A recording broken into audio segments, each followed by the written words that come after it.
सोचो पूरा शहर पानी में डूब चुका हो, हर सड़क समंदर बन चुकी हो और उस पानी में तैर रही हो खूंखार आदमखोर शार्क। अब इमेजिन करो, इसी मौत से भरे पानी में एक प्रेग्नेंट औरत अपने न्यूबॉर्न बेबी को बचाने की कोशिश कर रही हो। लेकिन असली डर तूफान नहीं था, असल डर वो चीज थी जो पानी के नीचे उनका इंतजार कर रही थी। आज की इस फिल्म में हम देखेंगे कैसे कुछ लोग बाढ़, तूफान और इंसानों को जिंदा निगल जाने वाली शार्कों के बीच फंस जाते हैं, जहाँ हर सेकंड मौत उनके और करीब आती जाती है। कहानी शुरू होती है एक लड़की डकोटा से। वो अपने घर में आराम से फोन पर बात कर रही होती है, तभी टीवी पर अचानक एक खौफनाक खबर चलती है। समुद्र से एक विशाल तूफान शहर की तरफ बढ़ रहा था, ऐसा तूफान जो पूरे इलाके को पानी में डुबो सकता था। ये खबर सुनते ही पूरे शहर में अफरा तफरी मच जाती है। लोग अपनी दुकानें बंद करने लगते हैं, हर कोई जल्दी जल्दी अपना सामान पैक करके शहर छोड़ने में लग जाता है। लेकिन हैरानी की बात यह थी कि जहाँ पूरा शहर डर के मारे भाग रहा था, वहीं डकोटा बिल्कुल शांत खड़ी थी। जब वो अपने अपार्टमेंट से बाहर निकलती है तो उसका पड़ोसी घबराते हुए उससे कहता है, डकोटा जल्दी यहाँ से निकलो, ये तूफान बहुत खतरनाक है। लेकिन डकोटा बिना डरे उसकी बात ठुकरा देती है, क्योंकि उसके लिए ये घर सिर्फ ईंटों से बनी बिल्डिंग नहीं था। इस घर में उसकी माँ की यादें बसी हुई थी और वो उन यादों को छोड़कर कहीं नहीं जाना चाहती थी।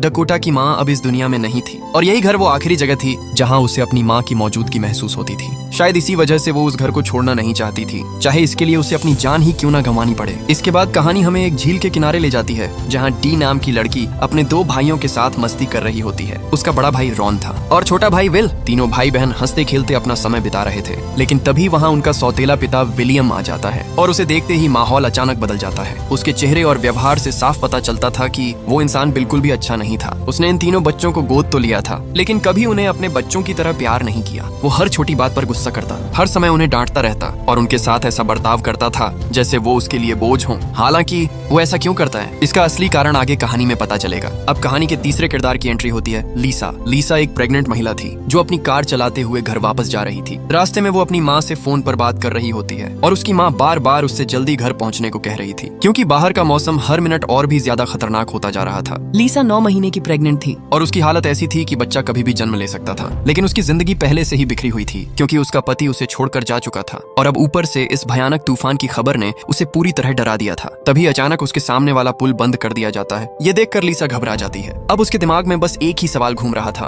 अगर रास्ते बंद हो गए तो मैं घर कैसे पहुंचूंगी। रास्ते में उसे लोग अपने बैग और सामान लेकर भागते हुए दिखाई देते हैं। कोई कार में सामान भर रहा था तो कोई अपने बच्चों को लेकर शहर छोड़ने की कोशिश कर रहा था। ये सब देखकर लीसा का डर और बढ़ जाता है, लेकिन फिर भी वो खुद को समझाने की कोशिश करती है। उसे लगता है कि ये बस एक छोटा मोटा तूफान है जो थोड़ी देर में शांत हो जाएगा, लेकिन असलियत उससे कहीं ज्यादा डरावनी होने वाली थी। अब कहानी में एंट्री होती है एडवर्ड की। एडवर्ड एक मरीन बायोलॉजिस्ट था जो समुद्र और उसके बदलते हालात पर रिसर्च करता था। उसे पहले से ही अंदाजा था कि कुछ बहुत बड़ा होने वाला है और तभी ऑफिस से आई रिपोर्ट उसकी इस बात को सच साबित कर देती है। समुद्र से एक ऐसा तूफान शहर की तरफ बढ़ रहा था जो पूरे के पूरे शहर को पानी में डुबो सकता था। ये सुनते ही एडवर्ड के होश उड़ जाते हैं, क्योंकि उसे तुरंत डकोटा की याद आती है। वो जानता था कि अगर डकोटा ने अभी शहर नहीं छोड़ा तो वो जिंदा नहीं बचेगी। इसी डर में वो तुरंत उसे फोन करता है और शहर छोड़कर भागने के लिए कहता है। डकोटा असल में एडवर्ड की भतीजी थी और उसकी माँ यानी एडवर्ड की बहन काफी पहले इस दुनिया को छोड़ चुकी थी। इसीलिए एडवर्ड डकोटा को लेकर बहुत परेशान था। वो फोन पर घबराकर उससे कहता है, ये कोई मामूली तूफान नहीं है डकोटा, कुछ ही देर में पूरा शहर पानी में डूब जाएगा। लेकिन इतना सब सुनने के बाद भी डकोटा अपना घर छोड़ने से साफ मना कर देती है। ये देखकर एडवर्ड गहरी सांस लेकर कहता है, ठीक है, अगर तुम अपनी माँ के घर में रहना चाहती हो तो रहो, लेकिन याद रखना अगर तुम्हारे साथ कुछ भी गलत हुआ तो मैं तुम्हें बचाने जरूर आऊंगा। और फिर वो तूफान आखिरकार शहर से टकरा जाता है। लेकिन ये सिर्फ हल्की बारिश नहीं थी, चारों तरफ तेज हवाएं चलने लगती हैं, सड़कें पानी से भरने लगती हैं और देखते ही देखते पूरा शहर तबाही में बदलने लगता है। लेकिन असली डर अभी बाकी था। अचानक शहर का बड़ा डैम टूट जाता है और जैसे ही डैम टूटता है, समुद्र का खौफनाक पानी पूरी ताकत से शहर के अंदर घुस जाता है। कुछ ही सेकंड में सड़कें नदियों में बदल जाती हैं, कारें पानी में बहने लगती हैं और हर तरफ सिर्फ चीखें और तबाही दिखाई देने लगती है। उधर लीसा अभी भी सड़क पर फंसी हुई थी। तभी एक ट्रक ड्राइवर उसकी कार रोकता है, क्योंकि आगे सड़क पर एक विशाल पेड़ गिर चुका था। वो आदमी लीसा से कहता है, पीछे मुड़ जाओ, आगे जाना खतरनाक है। लेकिन तभी तेज रफ्तार से पानी उनकी तरफ बढ़ने लगता है। अब लीसा के पास सोचने का समय नहीं था। वो डर के मारे अपनी कार की स्पीड बढ़ाती है और गिरे हुए पेड़ के ऊपर से कार निकालने की कोशिश करती है। लेकिन अगले ही पल धड़ाम, उसकी कार सीधे उस पेड़ से टकरा जाती है। ट्रक ड्राइवर अपनी जान बचाने के लिए भागने की कोशिश करता है, लेकिन पानी की रफ्तार उसके मुकाबले कहीं ज्यादा तेज थी। कुछ ही सेकंड में वो आदमी तेज बहाव में बह जाता है और अंधेरे पानी के अंदर गायब हो जाता है। उधर लीसा की कार पानी में तैरते हुए दूसरी तरफ बहने लगती है और जाकर एक बड़े पेड़ से टकरा जाती है। अब लीसा पूरी तरह फंस चुकी थी। न वो कार से बाहर निकल सकती थी और ना ही अंदर ज्यादा देर तक सुरक्षित रह सकती थी। लेकिन उसकी असली मुसीबत तो अब शुरू होने वाली थी। दरअसल जिस ट्रक का एक्सीडेंट हुआ था वो कच्चे मांस से भरा हुआ था। पानी में गिरते ही सारा मांस इधर उधर फैल जाता है और उसके साथ खून भी पूरे पानी में मिल जाता है। अब पानी सिर्फ बाढ़ का नहीं रहा था, उसमें मौत की गंध फैल चुकी थी और समुद्र के सबसे खूंखार शिकारी यानी शार्क खून की इस गंध को मीलों दूर से सूंघ सकते थे। धीरे धीरे कई शार्क उसी दिशा में बढ़ने लगती हैं जहां लीसा फंसी हुई थी। उधर दूसरी तरफ विलियम अपने घर के बेसमेंट में आराम से शराब पी रहा था। उसकी पत्नी भी उसके साथ बैठी थी और दोनों बिल्कुल बेफिक्र थे। उन्हें पूरा भरोसा था कि उनका घर पूरी तरह वाटरप्रूफ है। उन्हें लग रहा था कि ये तूफान उनका कुछ नहीं बिगाड़ सकता, लेकिन उन्हें जरा भी अंदाजा नहीं था कि कुछ ही देर में उनका ये सुरक्षित घर मौत का जाल बनने वाला है। वहीं दूसरी तरफ एडवर्ड के ऑफिस के बाहर रिपोर्टर्स की भीड़ जमा हो चुकी थी। हर कोई उसी से सवाल पूछना चाहता था क्योंकि शहर में आने वाले इस तूफान के बारे में सबसे ज्यादा जानकारी सिर्फ एडवर्ड के पास थी। एडवर्ड रिपोर्टर्स से कहता है कि अभी कुछ भी पक्के तौर पर कहना जल्दबाजी होगी क्योंकि तूफान कितना खतरनाक बनेगा इसका सही अंदाजा लगाना अभी मुश्किल था। लेकिन तभी एक रिपोर्टर मजाक उड़ाते हुए कहता है, टीवी चैनल तो इस तूफान को दुनिया का अंत बता रहे हैं। कुछ लोग तो ये भी कह रहे हैं कि शार्क शहर की सड़कों पर तैरती दिखाई देंगी। ये सुनकर बाकी रिपोर्टर्स हंसने लगते हैं। उन्हें बिल्कुल अंदाजा नहीं था कि जिस बात को वो फेक न्यूज समझ रहे थे कुछ ही देर में वही डरावनी सच्चाई बनने वाली थी। उधर बाहर हालात और भी बदतर होते जा रहे थे। डकोटा के घर की खिड़कियां तेज पानी के दबाव से टूट जाती है और समुद्र का पानी उसके घर के अंदर घुसने लगता है। कुछ ही मिनटों में पूरा घर पानी से भरने लगता है। वहीं दूसरी तरफ विलियम के घर में भी पानी घुस जाता है। ये देखकर पहली बार रॉन को असली खतरे का एहसास होता है। वो तुरंत विलियम से कहता है, कार में लाइफ जैकेट्स रखी हैं, हमें उनकी बहुत जल्दी जरूरत पड़ने वाली है। लेकिन हालात इतनी तेजी से बिगड़ रहे थे कि किसी को समझ नहीं आ रहा था कि अब क्या करें। उधर शहर के दूसरे हिस्से में दो आदमी नाव लेकर लोगों को बचाने की कोशिश कर रहे थे। तभी उन्हें दूर से एक औरत की चीख सुनाई देती है। वो चीख लीसा की थी। उनमें से एक आदमी तुरंत उसकी तरफ बढ़ता है और चिल्लाकर कहता है, घबराओ मत, हम तुम्हें यहाँ से निकाल लेंगे। डरी हुई लीसा कांपती आवाज में कहती है, प्लीज जल्दी करो, मैं प्रेग्नेंट हूँ।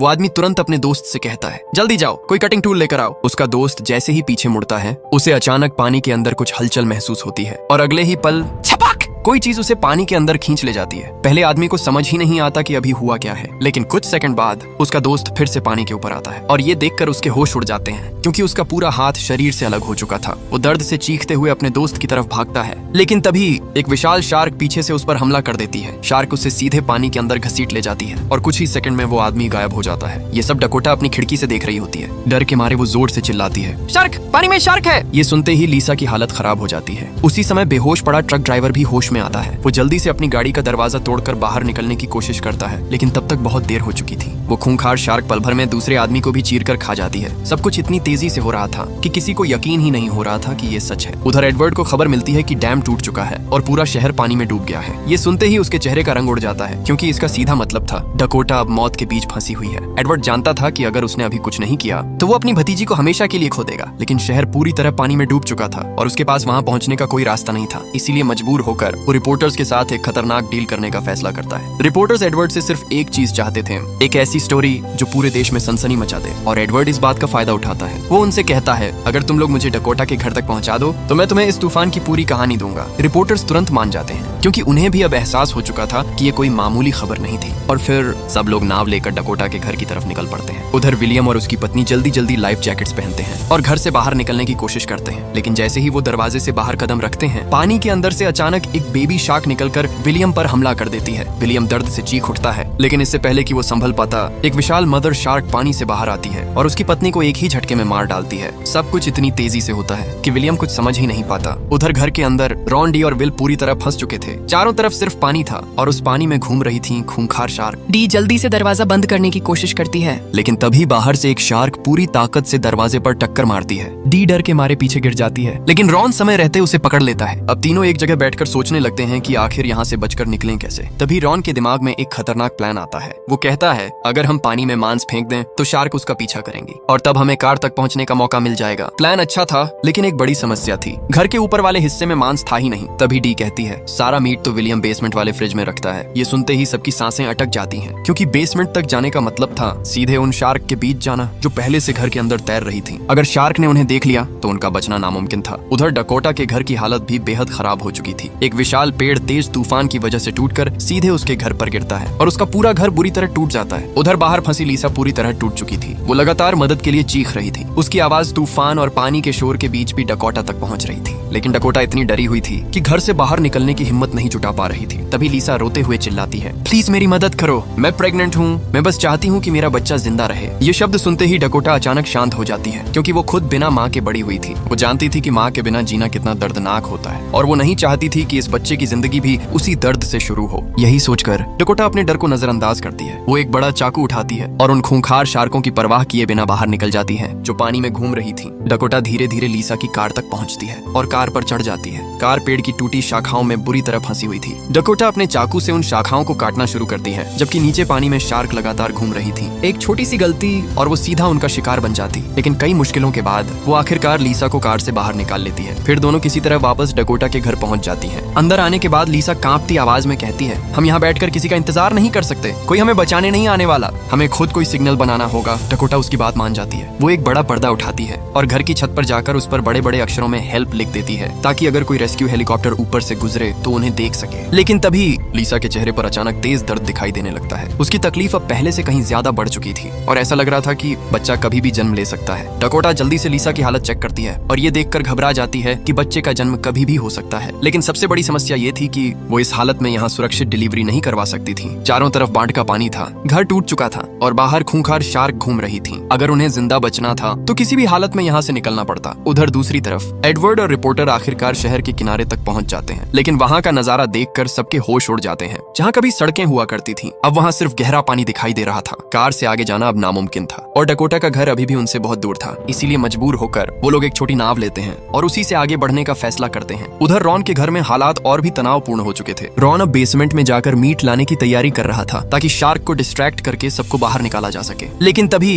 पानी के अंदर से अचानक कोई बाहर आता है। वो विलियम था। उसका शरीर बुरी तरह घायल था, कपड़े खून से भीगे हुए थे। लेकिन हैरानी की बात ये थी कि वो अभी भी जिंदा था। शार्क उसे मार नहीं पाई थी। जैसे ही वो अंदर आता है, वो दर्द में भी रॉन पर चिल्लाने लगता है। वो आदेश देते हुए कहता है, बाहर जाओ और मदद लेकर आओ। लेकिन रॉन गुस्से में जवाब देता है, बाहर पूरा पानी शार्क से भरा हुआ है, वहाँ जाना मतलब सीधा मरना है। इसके बाद रॉन विलियम के घावों का इलाज करने के लिए कुछ ढूंढने लगता है। लेकिन सामान तलाशते हुए उसे अचानक एक पुराना छुपा हुआ खत मिलता है और उस खत को पढ़ते ही उसके चेहरे का रंग बदल जाता है। उस खत में एक ऐसा सच लिखा था जिसने रॉन को अंदर तक हिला दिया। उसमें साफ लिखा था कि सरकार हर महीने विलियम को $500 देती थी ताकि वो इन बच्चों की देखभाल कर सके। लेकिन असलियत कुछ और ही थी। विलियम उन पैसों को खुद पर खर्च करता था और बच्चों को भूखा रखता था। उसने रॉन, डी और विल को प्यार से नहीं, सिर्फ पैसों के लालच में गोद लिया था। ये सच्चाई सामने आते ही रॉन का खून खौल उठता है। लेकिन विलियम भी समझ जाता है कि अब उसका राज छुपने वाला नहीं। और तभी वो अचानक रॉन पर हमला कर देता है। दोनों के बीच पानी के बीचों बीच खतरनाक लड़ाई शुरू हो जाती है। लेकिन इस बार रॉन डरता नहीं। वो पूरी ताकत से विलियम का सामना करता है। तभी डी पीछे से आकर विलियम को जोरदार लात मारती है और विलियम सीधे पानी में जा गिरता है। अगले ही पल पानी के अंदर घूम रही शार्क उस पर टूट पड़ती है। इस बार विलियम बच नहीं पाता। कुछ ही सेकंड में शार्क उसे खत्म कर देती है। उधर जैसे ही शार्क विलियम को खाने में व्यस्त होती है, रॉन तुरंत बेसमेंट की तरफ भागता है। वहाँ उसे मांस के साथ एक डायनामाइट का बॉक्स भी मिल जाता है। तभी उसके दिमाग में एक बेहद खतरनाक प्लान आता है। वो लोग मीट को डायनामाइट से बांध देते हैं और फिर उसे पानी में फेंक देते हैं। खून और मांस की गंध सूंघते ही शार्क तेजी से उसकी तरफ बढ़ती है और पूरे मीट को एक ही बार में निगल जाती है। लेकिन अगले ही पल धड़ाम, पानी के अंदर जोरदार धमाका होता है। डायनामाइट फट चुका था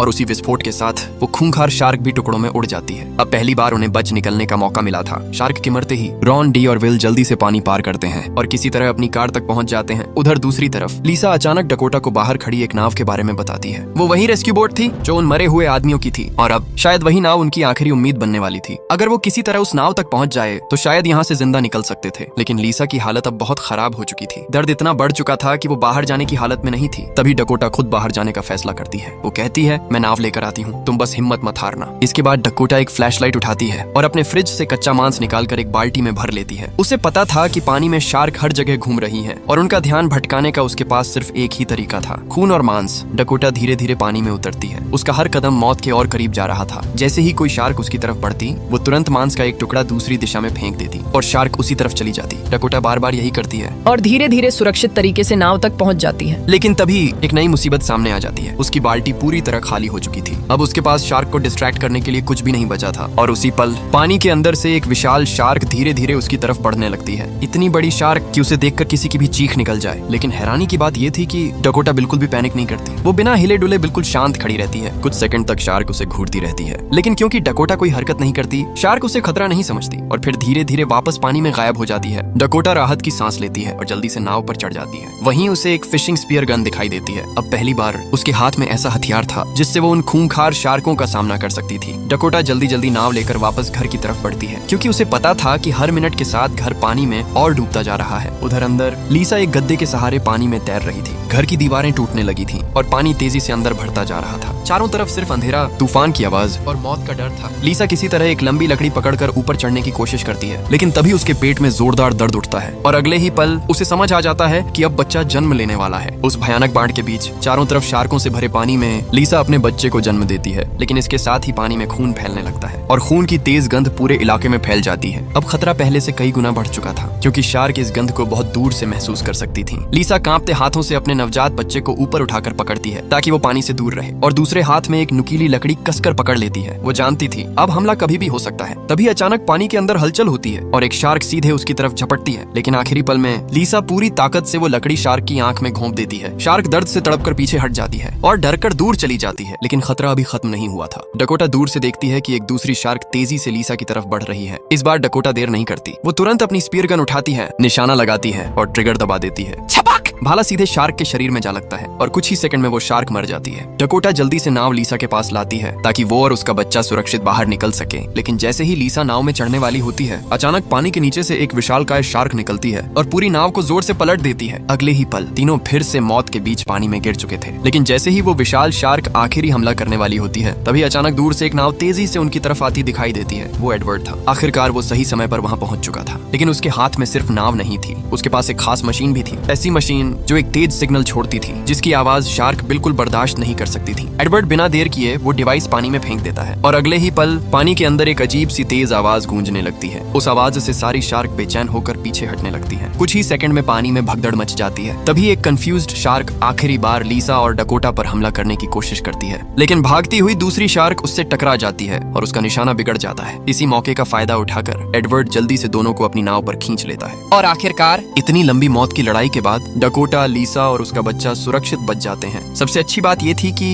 इतनी भयानक हालत के बावजूद लीसा का नवजात बच्चा पूरी तरह ठीक था। बाढ़ से बाहर निकलने के बाद लीसा तुरंत अपनी माँ को वीडियो कॉल करती है। जैसे ही उसकी माँ स्क्रीन पर बच्चे को देखती है, उसकी आंखों से खुशी के आंसू निकल पड़ते हैं। लीसा भी रोने लगती है, क्योंकि पहली बार उसे लगता है कि वो सच में बच गई है। पूरा शहर पानी में डूब चुका था, हजारों लोगों की जिंदगी बर्बाद हो गई थी, लेकिन इस तबाही के बीच भी कुछ लोग हार नहीं माने। डकोटा, लीसा, रॉन, टी और विल ये सब जिंदा बचे, क्योंकि आखिरी पल तक उन्होंने उम्मीद नहीं छोड़ी। उन्होंने डर के आगे घुटने नहीं टेके, बल्कि मौत के सामने भी लड़ते रहे। और इसी इमोशनल पल के साथ ये फिल्म खत्म हो जाती है। वीडियो पसंद आया हो तो लाइक जरूर करें, और आपको ये कहानी कैसी लगी इसके बारे में अपनी राय जरूर दें। चैनल पर नए हैं तो हमारे चैनल को सब्सक्राइब करना ना भूलें।